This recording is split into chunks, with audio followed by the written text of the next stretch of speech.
board chair for the Cannabis Trade Federation, also interim CEO. My day job, I'm the founding partner of the law firm Vicente Cedarberg, which focuses exclusively on hemp cannabis issues. So just want to thank everyone for joining us today. This is a newish format for most. I'm sure many of you have been on and off of Zoom or other calls many times by now, but it's a new format. We're just really excited that we can get the word out, even if it's virtually. So thanks for being here. Just a couple logistics points. We are recording this press conference. Just want to let everyone know that. Also, for those media folks, if you could please place your first and last name, outlet, and email in the comments section, just so we can make sure we know everyone who's in attendance. We will have some follow-up materials for you as well for those emails. Everyone's been muted at this point. We're going to present for 25-30 minutes here after I'm done doing intros with some great speakers. And then when we're done, we're going to have a question and answer session. So if you put a question in the comment section or raise your hand at the bottom of the window on the right side of the screen, we can facilitate those questions. So I just want to start off by speaking a little bit about CTF, the Cannabis Trade Federation. We're a national coalition of cannabis businesses that serve all aspects of the industry. This is cultivators, dispensaries, wholesalers, distributors, ancillary businesses such as our law firm and a number of others. What we've done is we've tried to focus on just creating a professional, credible, unified organization for the cannabis industry. We have a vision of creating sensible cannabis policy federally and in states. We really want to promote social responsibility and really lead the ongoing professionalization of this complicated but exciting cannabis industry. Today, we're going to talk about diversity, equity, and inclusion. This has been a top priority from day one for the Cannabis Trade Federation. So this is a really exciting and awesome thing that we get to do today. Really happy everyone's here and really happy to be doing this. As everyone knows, this is a rapidly evolving and growing industry. At this point, some numbers have us at 200,000 plus workers that we're employing in the industry, industry-wide. These are agricultural jobs, manufacturing jobs, distribution jobs, retail, everything, and then all of the marketing and everything that comes with it, all these ancillary services. So it's really a fast-growing, one of the fastest growing in the country. That being said, the diversity, equity, and inclusion priorities up to this point have left something to be desired, to say the least. Even though this has been something we've been focused on for a while, everyone knows the last 6 months have, a lot of these issues have really come to the surface. So, just looking at how states have legalized, there's been some good work done, but the end result thus far has been an industry that is dominated by individuals and other, just a very non-diverse industry. So that's the focus, that's the priority here.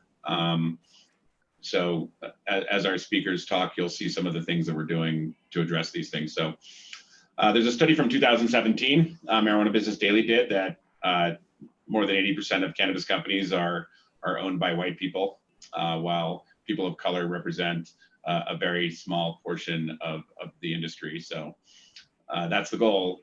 We're looking to change those numbers and have an industry that actually reflects the nation and the communities that it serves. So we're just trying to build and work towards building that more diverse, equitable, and inclusive community for the cannabis industry. So this new initiative we're going to be talking about today, and that you're going to be hearing from the folks who really drove the bus on this and really are creating a system that is going to push for both accountability and collaboration. So a little bit of history. May 2019 was when the Diversity, Equity, and Inclusion Task Force was created. This was designed to explain, guide, and partner with CTF and its board on how to drive this change. Very lucky to have it composed of some of the most influential and experienced leaders, people of color in the United States and the cannabis industry. They came together and agreed to advise and give us some guidance on how we can improve the industry top to bottom. So number of things it includes, but industry investment, community engagement, policy development, hiring, retention, products, everything that we could think of. So it's a 27 member group. Linda Green, who you'll be hearing from shortly, from just industry leader Anacostia Organics in DC, will be speaking. But the task force also includes Derek Johnson, the CEO of the NAACP, Mark Morial, from the CEO of the National Urban League, former Congressman Carlos Carbello from Florida, the former director of the DC ACLU office, Laura Murphy, Karen Boykins-Town, the vice chair of the NAACP, and Isaiah Thomas, NBA Hall of Famer and vice chair and CEO of One World Pharma. Also, I'm a big fan. Today, I'm just going to give a quick intro to the speakers, but you'll hear more from them. Dr. Patricia Fry, founder and medical director at Tacoma Park Medical Care. Tracy Syfax, CEO of Fax Group LLC, and the author of From the Block to the Boardroom, and co-founder of Reentry Ventures. Judge Shelley Hayes, who served as judge of the Circuit Court of Cook County for 18 years, and is co-founder, co-owner of Bridge City Collective in Illinois. And Peter Barzoum, CEO of 1906, well-known cannabis brand in Colorado and Oklahoma, and a great guy that participated and a good friend. So without further ado, I'm going to hand it over to Linda, and please take it away, Linda. Hello, everyone, and thank you so much, Christian. This is really a great honor to work with the task force and to be with all of you. So once again, I'm Linda Mercado Green, and I'm the owner and CEO of Anacostia Organics, which is a medical marijuana dispensary in DC. And I also, in addition to the CTF DEI task force that I chair, I also the chair of the DC Cannabis Trade Association. So over a year ago, the CTF board and the leadership of CTF gathered to form the DEI task force. And we were tasked with developing a strategy to diversify the cannabis industry and ensure that the communities we represent, we support, and we lead can meaningfully participate and have equal footing as states continue to legalize cannabis, and the momentum is growing at the federal level, as I'm sure you know. These are the very same communities which have been targets of decades of punitive and prohibitionist practices. Today, the cannabis industry is making commitments on business equity and criminal justice reform, marked steps to making our members accountable. CTF has committed to supporting criminal justice reforms that address the harms of cannabis prohibition, encouraging diversity and ownership, ensuring a diverse and inclusive workforce, and pursuing partnerships that empower the impacted community members. So the CTF Board of Directors recently approved the adoption of 2 expansive programs focused on these commitments to diversity, equity, and inclusion, which is really the first for the cannabis industry. The new programs include a policy platform and a member assessment tool.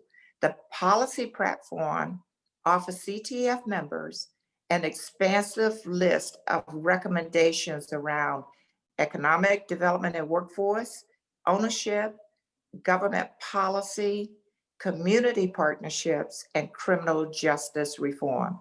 The member assessment tool will serve as a benchmarking scorecard mechanism to measure the progress of the DEI practices for CTF members and act as an accountability and transparency tool. These will be in the areas of recruitment and retention, procurement and business ventures, governance, and philanthropy and community engagement. And both programs are going to require membership in CTF.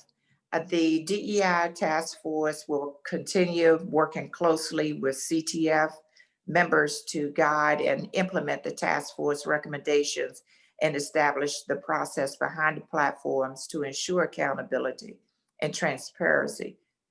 But I want to say that this is a requirement for membership in CTF. So all members that join are going to have to agree to this. And so this is a historic time, and we're very happy to make this contribution to the cannabis industry. And we're very happy to be on the forefront of it. So now I'm going to ask my good friend, Tracy Syphax, to say a few words as to why this is so important. Thank you so much. And thank you very much, Madam Chair. My name is Tracy Syphax. I am President and CEO of Fax Group LLC, author From the Block to the Boardroom, and co-founder of Reentry Ventures. I just want to keep my remarks brief, but I just want to say, as a formerly incarcerated person, let me just say the past few months have underscored the cause of cannabis policy reform and how it is riding on a much larger wave. Americans across the country are rising up for justice and the end of systemic racism. This is a renewed reckoning about the exclusion of Black and brown people from power and resources worldwide. The cannabis industry is no exception to this sad fact. For far too long, the concentration of power within the rapidly expanding sector, particularly here in the United States, has been male and white, shutting out communities most impacted by marijuana prohibitions and the war on drugs. Let me quote a few disturbing stats from a 2020 ACL analysis. Black people are 3.64 more times likely than white people to be arrested for marijuana possession, notwithstanding the comparable usage rates. In every single state, Black people were more likely to be arrested for marijuana possession, and in some states, Black people were even up to 6, 8, and almost 10 times more likely to be arrested. In 31 states, racial disparity are actually larger in 2018 than they were in 2010. Let me just repeat that. Racial disparities were actually larger in 2018 than in 2010. What is abundantly clear in 2020 is that with respect to Black and brown people, we do not have a supply problem here in the United States. We have a sector-wide demand problem. Industry, government, capital markets, and others who decide on the distribution of resources have ignored talent among minorities for far too long. This must stop. CTF is committed as an industry to changing this historical pattern, and quickly. The exclusion of minorities over the past is an injustice. The inclusion of minorities going forward is imperative. For cannabis companies to be healthy, to know our markets, advocate for appropriate regulations, invest correctly, we must represent the markets and communities we seek to serve. I thank the CTF board for this initiative.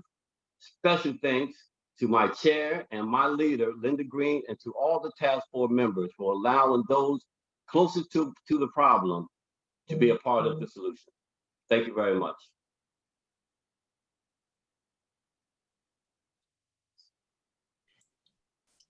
Well, hello, I'm Patricia Fry. Thank you for allowing me to share my thoughts with you. In addition to the daily hands-on patient care, I co-chair the Medical Cannabis Task Force for the Maryland Medical Society, and I serve on the board of the Society of Cannabis Clinicians, where I chair the Committee on Education. And I'm the author of the Medical Marijuana Guide, Cannabis in Your Health, which serves as a reference text for the University of Maryland's master's program in medical cannabis and therapeutics, medical cannabis science and therapeutics, where I'm an affiliate associate professor in the School of Pharmacy. There are an abundance of studies showing that a diverse workplace has time and time again proven to create better overall performance, promote greater creativity and innovation, and increase economic success. Yet the cannabis industry still has a lot of work to do. When we speak about diversity, equity, and inclusion in the cannabis industry, we are speaking about the need across the board. It's not enough to just hire Black and brown people at the lowest pay levels where there is little or no opportunity for job and financial growth. And while these jobs are important, it has to also mean the inclusion of minorities in the highest decision-making roles and across all levels of job responsibility.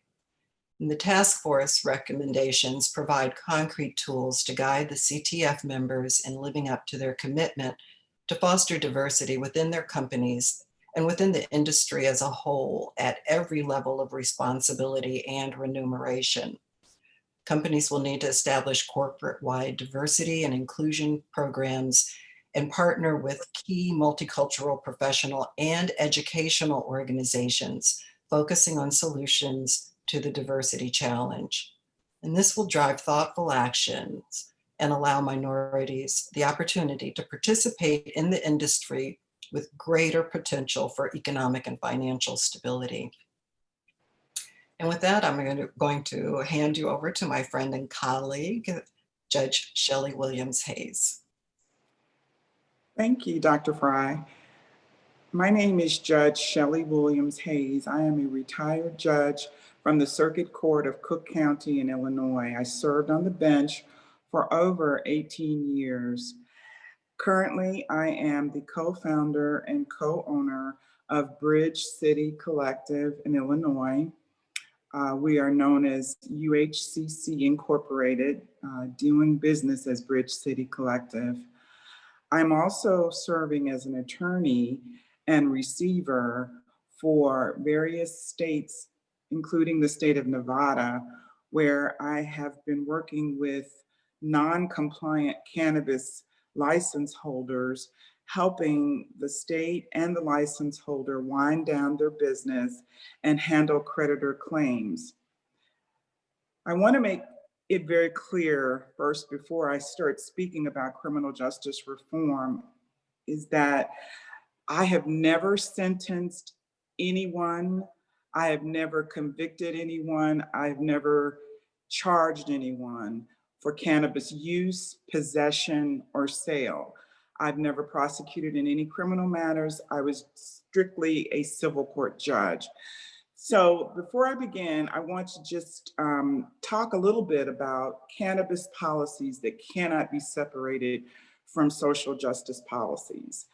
Now, this Cannabis Trade Federation must be committed to listening to the communities impacted by racial injustice as we advocate for policies that advance social justice and equity. The major obstacle to the inclusion of people of color has been racism and systemic barriers. Our nation's prohibitionist policies most consistently have targeted disproportionately impacted areas, people of color, Black and brown communities. While enforcement has gone down in states that have ended prohibition, racial disparities still persist today. Now, I have been a lawyer since I was about 24 years old. I started practicing law as a legal aid society lawyer. I represented Black and brown people, those who could not afford to hire an attorney. The state provided a legal aid attorney for the individual. But what I want to say is I want to talk to you a little bit about the law. Just briefly. Now, consistent with our commitment to social justice, the Cannabis Trade Federation strongly supports passage of the MORE Act, M-O-R-E. It's the Marijuana Opportunity Reinvestment and Expungement Act of 2019.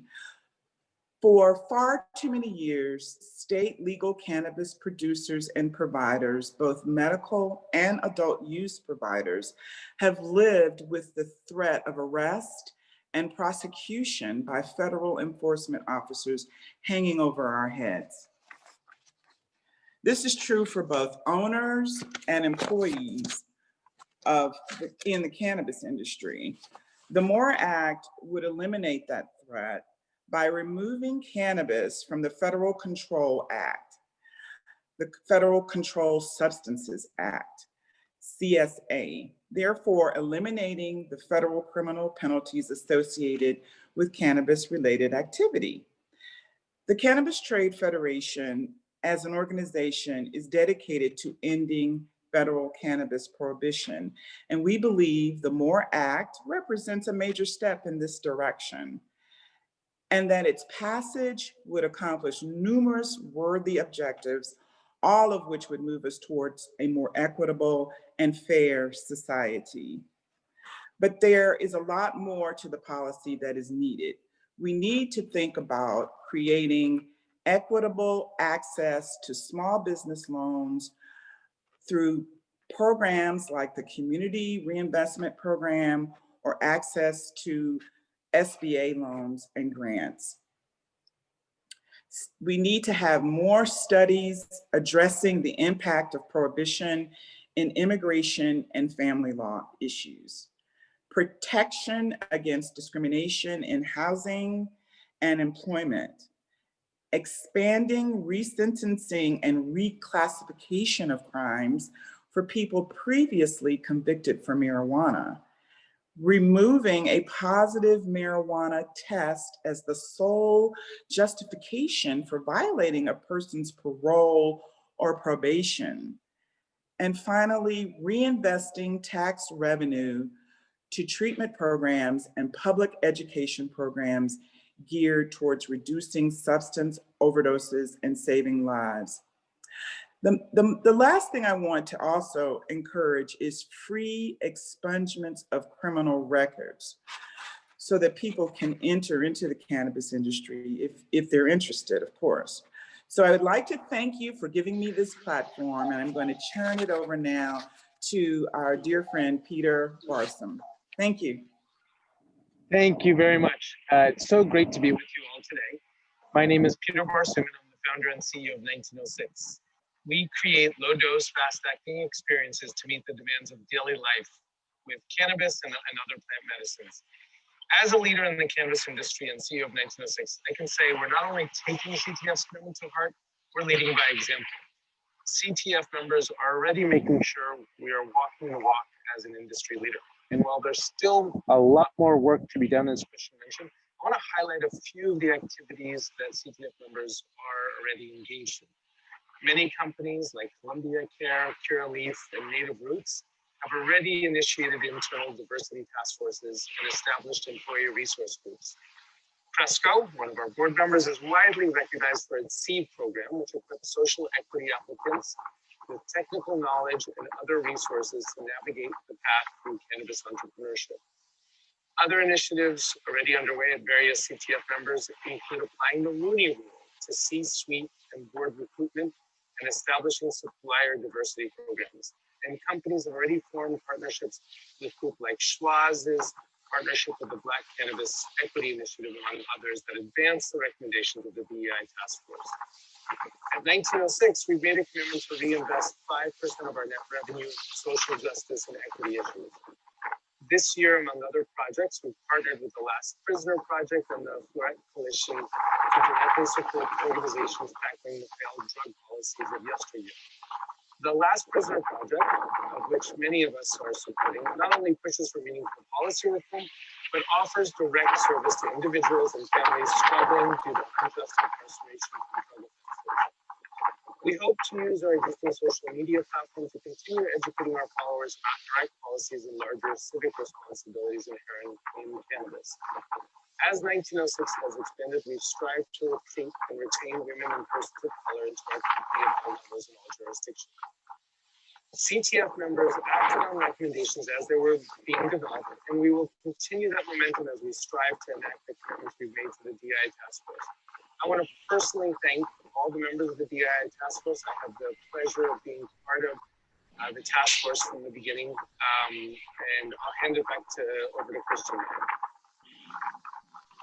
Thanks, Peter, and thanks everyone for your presentations and a lot of really interesting projects that people are working on. That being said, the adoption of the policy and programs geared towards strengthening diversity, equity, and inclusion is really just our first step here. We know there's a ton of work to be done, and we're really proud of the first steps we've taken, but this is there is a ton of work to be done. It started weeks, months ago, and I'm happy to see all the progress that's being made, but we all have a lot of work to do. And with that in mind, we look forward to continuing to collaborate with the task force to implement these recommendations. They're good policy, but most importantly, it's just the right and necessary thing to do. And we believe fundamentally that the future success of this industry as a whole really depends on following through on the commitments like we're making and describing here today. So I want to thank everyone again for listening, and we're going to go to questions. Please, again, just leave your contact details with the question in the comment section. We can follow up directly if we don't get to your question, but also we do have some follow-up materials, as I mentioned at the beginning, that we'll be getting out to everyone. So with that, we'll go into this question and answer section.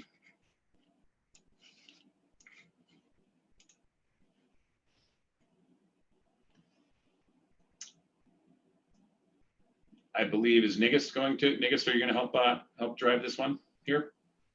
Yes, if press have questions, please use the raise hand function or put your question in the chat and we will work to unmute you or read your question aloud.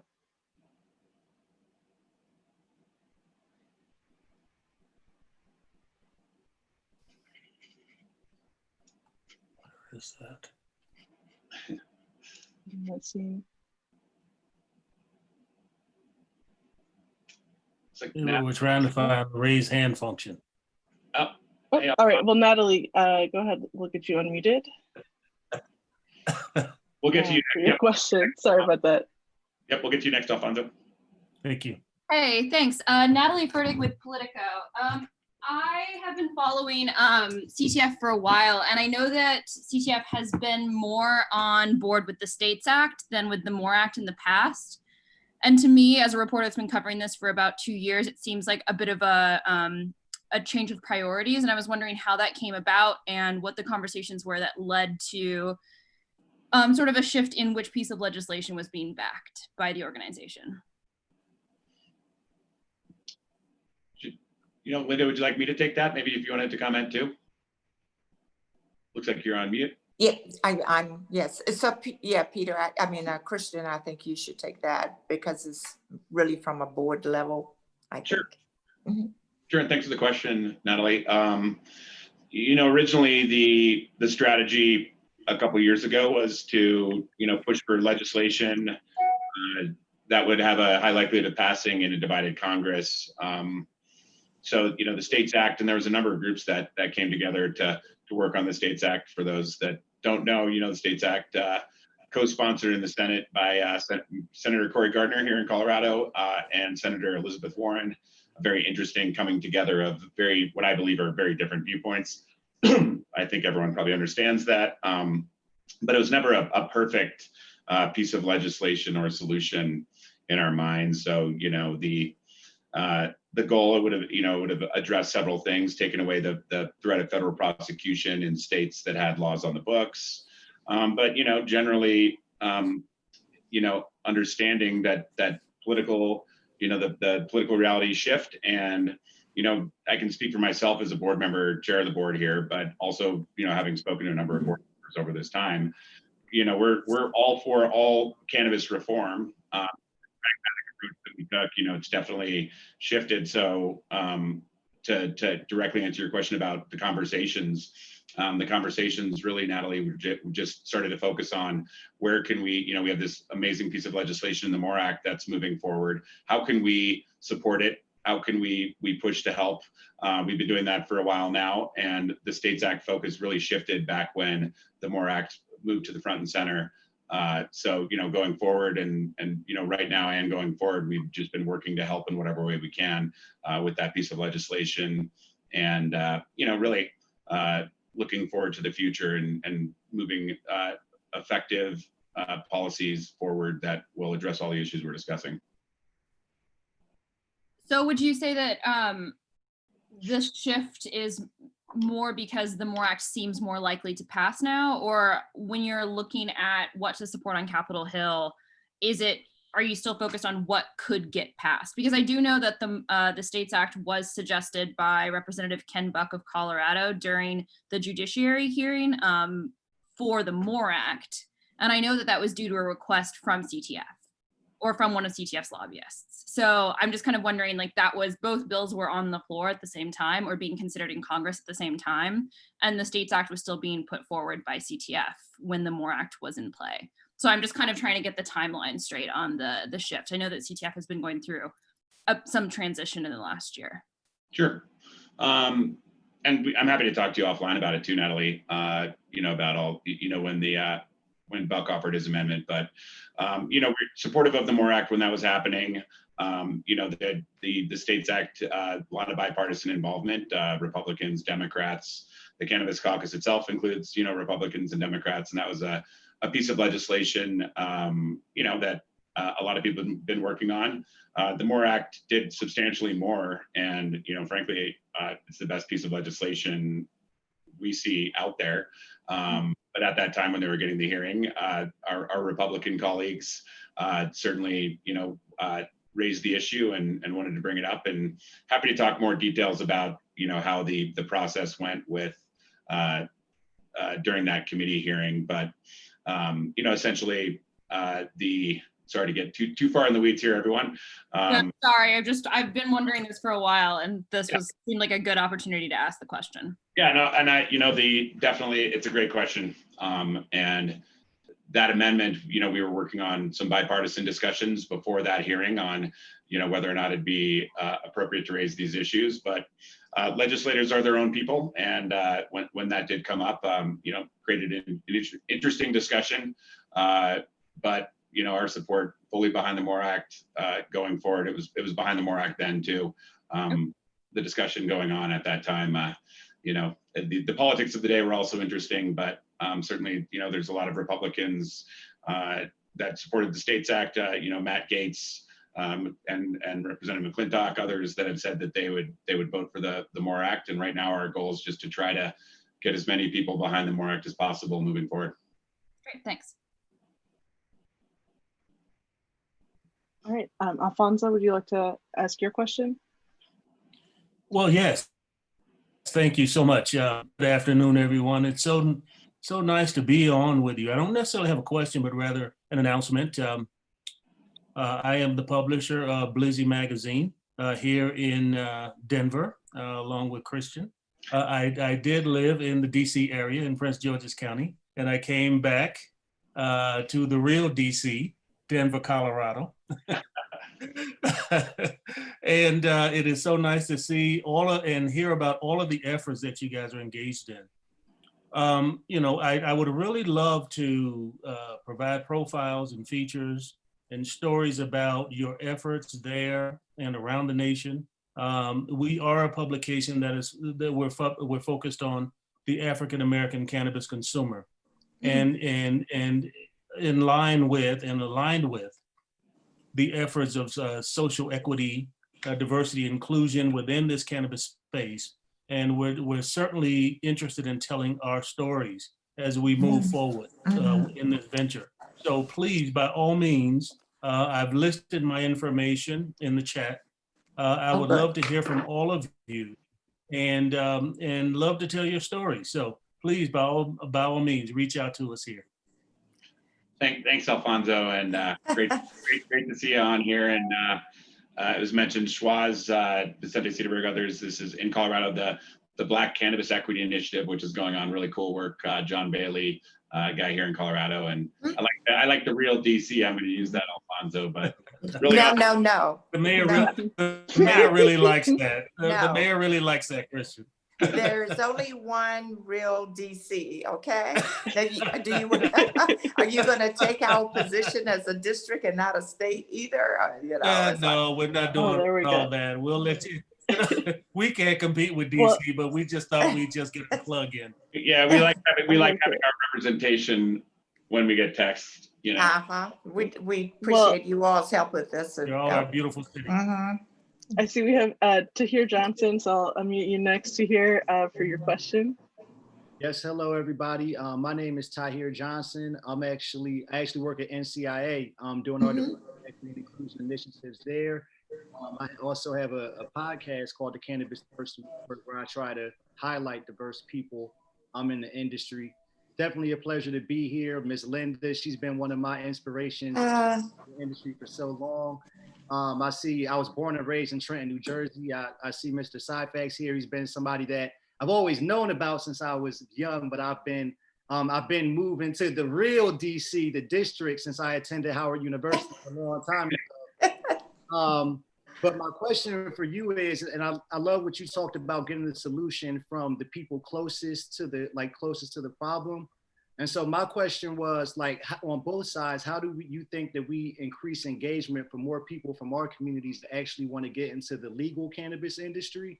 And then also, and like just be engaged around like issues that are going on. Because I talked to my brother who lives in Trenton, who's still like in the street, and he doesn't even know like that he doesn't even know that legalization is on the ballot in New Jersey, right? So it's like one part of getting them more politically engaged, but also getting them opportunities in the industry. And then also, I'll say I love what you guys are doing to hold people accountable to get jobs for people from our communities. And like, how do you think you also make sure that people from our communities can actually get those jobs as well? Well, I think Tracy, are you going to answer that? Would you like to answer that? Okay. And you can too, Ms. Linda, of course. Well, while he's being unmuted, because he needs to be unmuted, when I decided I was going to get in the industry, I started doing all the research and everything, but I did a lot of education in my community. My community is Ward 8. For those of you who don't know, is one of the most underserved wards in the city. So I did an incredible amount of intimate sessions at my house, really, with neighbors from all over my community, several times, to just educate them on cannabis, because you have to realize that our communities of Black communities, Hispanic communities, they only see the street drugs. So, that was what I was up against, is educating on the medicinal benefits of legalized cannabis and all of that. But I also made a commitment to the city on my application that I would only hire DC residents, and I would hire from my community, which I have done. I've been open since January 2019. And all of my staff, they get extensive training. And I also tell them, I'm not hiring workers. I'm creating entrepreneurs or business leaders for the cannabis community. I want them to spread out and do what they need to do. So I'm providing that platform at my little dispensary. So other people with other mechanisms much higher and much larger than I could it's little steps that people could do. So Tracy, why don't you? Yeah. Thank you, Linda. Thank you very much. Tahir, that's a great question. And once again, kudos to our chairwoman, Linda Green, making sure that those who are formally impacted by the system have a seat at the table. She thought that was very important. I thought my knowledge and input for 17 years spent here in some of the toughest streets of Trenton, New Jersey, 7 years spent in prison, that my perspective will bring a different perspective on how we must not only educate this community, that population that this has impacted the most, but we must bring those jobs and resources back to those communities. I like to say all the time to hear, the war on drugs was never, ever targeted at one individual. It was targeted at an entire community, and it has devastated that community. So we have an obligation, and I thank the CTF board for seeing that we have an obligation to not only give back to this community, but provide the resources that we need to be included in this industry. And this is a fast growing industry. And I just want to end with this, holding folks accountable is very, very important. Having an assessment tool and a scorecard moving forward was very, very important. So I thank Linda for pushing for it. I thank the CTF board for adopting it, and us continue to move forward in that direction. Thank you. So on that, I just want to interject something for the media. I was on the executive leadership team for Cannabis Trade Federation when it was formed. I was at the board meeting when this came up, and the board members of the Cannabis Trade Federation sat there and said, what can we do? We want to do something. Let's do this, you know? And so they've been committed to it since the design of Cannabis Trade Federation's logo. The logo has diversity and everything in it. So this is a very committed group of members of the board and members of Cannabis Trade Federation. And they are very serious about it. They hosted the DEI task force in Denver last year. 20 some of us ascended on them for 3 days in Denver, because you can't make recommendations on things that you don't know about. And if you look at the members of the task force, they're not in the cannabis industry, but they have, you know, big records on civil rights and other things. So they were given extensive tours of the grows, of the dispensaries, and an educational session. So we've been working nonstop since that time. We'd have bi-monthly calls, we'd email, you know, all of that. So a lot of work went into this, and I'm just so proud of this task force and for their sticking with us and getting this done. And now we didn't all agree on everything, but we came together on something that we could all support. Yeah, thanks, Linda. And you know, I just want to quickly add, Neil Levine, when he founded this, you know, this organization, this was his priority. I remember talking about it, continuing to talk about it with him, his passion for this. I'd be remiss if I didn't mention, and you know, a great deal of credit for really helping to put this together. And on the accountability piece, which is to hear, thanks for mentioning it again too. And the accountability piece is so important, and you know, that's why the assessment tool that we're going to be using, you know, the independence of it and everything else, so that it's not just something that has platitudes and then, you know, some sort of self-reporting. This is going to be a real thing. And I, you know, take my hat off to the members of the board who, you know, are, you know, who many of whom, all of whom are doing good stuff and have been working hard on these issues. But we're also willing to say, you know what, we got to be held accountable and we got to do better. We all know it, and we got to set a good example. And you know, really have to take my hat off to the board for doing that. But accountability is the key, and that's what the tool is for. And so, really looking forward to this next phase, and appreciate all the work on it that everyone's done, the task force in particular. Thanks. For press, Laura just dropped into the chat the press release that will also be part of the follow-up materials. And just a reminder to, again, if you haven't already, to include your email and outlet and full name in the chat. And we still have some time for probably 1 or 2 more questions. If you'd like to throw them in the chat and let us know.